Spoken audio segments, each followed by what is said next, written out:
You guys, no! This poor tomato plant isn't even very tall, and it doesn't have any fruit on it yet. Well, I take that back.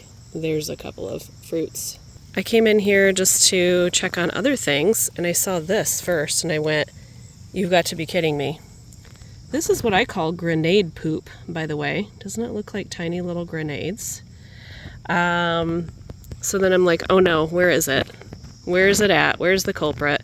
So this, by the way, is what the tomato hornworm does. It's from a moth that also lays its eggs on the tomato plant and then lives on the plant. And the telltale sign when you can't see the tomato hornworm yet is to look for what I call, again, the little grenade poops. And usually wherever they've pooped, they tend to be somewhere above, or they might have moved on, etc. I'm going to guess there's more than one. So then we go, okay, where's the tomato hornworm? Where's he hiding? He's clearly here somewhere. And there it is. In all of its ugly glory. Look at that thing. Now, the thing to do with these is peel them off. They're pretty docile. It looks scary, like that could poke you. I don't know that it does. I've never tried. I don't hold on to these guys very long. Their little legs right here, though, are like Velcro. They're kind of sticky. You grab them like right here by the head. You peel them off. Your other hand needs to be holding the leaf. You kind of just peel them off relatively quickly, and then you drown them in soapy water. I know that sounds really cruel, but if you don't do that, they will decimate this plant in a day. Like, look how much it's already been eating and to poop that much. That's crazy. There's probably more than one on here though, so I'll have to look some more. But that is how you address them. You don't want to step on them. They are very thick, very large, very green and gooey. And the green stuff will not only get all over your shoe, but splatter all over whatever surface you stepped on. So that is not ideal. And there I found a slightly smaller sibling, but still pretty good size there.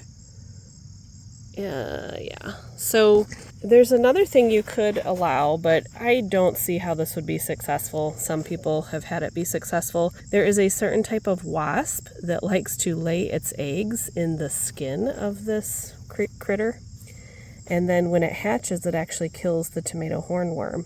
So some people just allow kind of nature to take its course in that way. Two things. I've never seen sign of that wasp where I live. It's probably here. I'll have to look it up and let you guys know as part of this video. But I've never had that happen by nature on its own. Also, literally, these guys will eat through your tomato leaves in one night. So the wasps would have to be here ready to lay eggs looking for these guys like very quickly, and then the eggs are not going to hatch in one night. So just the timing of all of that and how long everything would take and how quickly these guys eat, I don't see how that would work. Also, some people will say, yeah, just allow one plant to be your sacrificial tomato plant, and they will decimate the one plant and not the others. Well, the problem with that is the moth is going to lay eggs on all of these plants, so they're already going to be on all of the plants. It's not as if we can just, you could peel them off and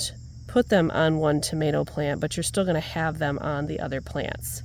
So unfortunately, you're just going to have to find a more permanent solution for dealing with these guys. There's that smaller tomato plant over there. On the ground is some more of those grenade poops. So that means I have some guys over there chewing away. This has been a rough year for tomato and broccoli, but really it is every year. This is a problem. We're going to at least peel these two guys off. I didn't come down here with a bowl or a cup of soapy water, so I don't have that weapon in my arsenal. I'm just going to do what I do. Chuck it over the fence. They can eat some things over there in the woods if they want. You guys get to live today. You just aren't going to live on my tomato plants, okay? Okay. Just wanted to show you guys what they look like off of the plant. And again, it's very, their little legs are very sticky. So it was really hard for me to pull it off of the plant. See how it was sticking to it was trying to find something to grab onto there.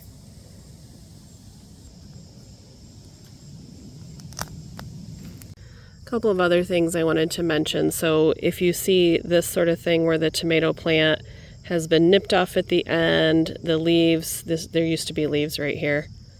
There we go. And now you can see the damage better right here as well.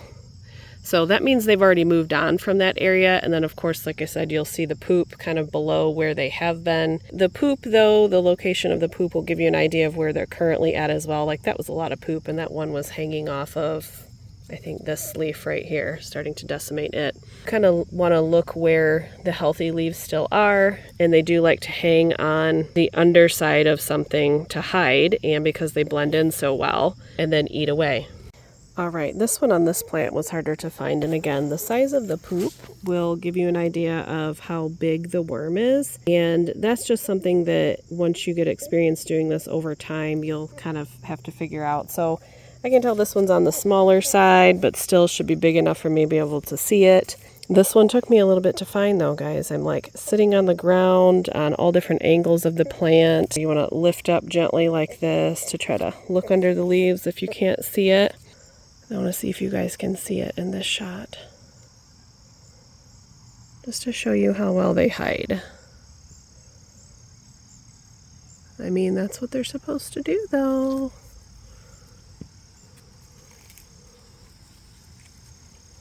There we go. Another thought that people have, or question that you might have about these is, well, if I find a bunch of these, can I feed them to my chickens? The answer is kind of yes and no. So tomatoes, which are in the nightshade family, are actually technically not good for chickens if they eat too many things that are tomato related. That can actually kill them or make them very sick. So some people do feed these worms to their chickens. I'd say very occasionally and not very many. And certainly if you have a whole lot of tomato plants and a whole lot of these worms, I wouldn't feed them to just a backyard flock. I've never fed these to my chickens. You saw the video where I fed the cabbage worms off of the broccoli to the chickens. That's fine. But these guys are so full of all things tomato plant. It's all that they eat. So they're essentially made up largely of tomato plant material and water. So you don't want your chickens ingesting too many of these. And you can see how slow they move too. They don't try to get away when you're trying to get them off the plant or anything like that. And one last thing about tomato hornworms, I do find them to be a whole lot more manageable when you just come out here and you're trying to find them and pick them off. You know, get rid of them that way. By comparison to the cabbage worms, there's just so many of them. There's so many in varying sizes. And yes, these are going to be varying sizes too, but you finally see them when they're much larger. And of course, the larger they are, the more damage they're going to do to your plant. But they're slow eaters. It takes them a while to get to that size, and that is also why it can take a while for you to see them. But then as soon as you see them, you address them and they're gone. I'll have to do this several more times now that the tomato plants are at the stage that they're at. As long as you check it every other day and you come down and pick off whatever you see, then you should be fine. And there's, you know, literally a handful of those large worms per plant, whereas on the broccoli with cabbage worms, there can just be, I don't know, so many. And they're just so much more difficult to manage, and it's like they keep regenerating because there's all those tiny little eggs on there that I mentioned in that video, and they just keep hatching, and so they're always there, and you really don't see them until they're slightly bigger and they've already done a ton of damage. These are easy to find and pick off. Look, I found one more teeny tiny one. He's not that teeny tiny, but he's smaller than the other ones that I just picked off of the other plants. And interesting, he's got little white things, something on his skin that looks different. And then one other tip, I've never tried this because you're not going to catch me out here in the garden at nighttime for any reason. Well after dark, but especially since my garden is smack dab in the middle of the woods and I have all of the creepy animals out here. I want nature to be nature, but I don't need to be part of that at night. Apparently if you come out here with a flashlight, they kind of glow in the dark because of like all of the stuff that's in them from eating the tomato plants. So you can find them a whole lot easier than what I'm doing right now, which is just trying to find them when they are super camouflaged and they look like a leaf themselves. In the daylight, but that is how and when I prefer to look for them. But if you want to try the flashlight method at night, you are welcome to do that.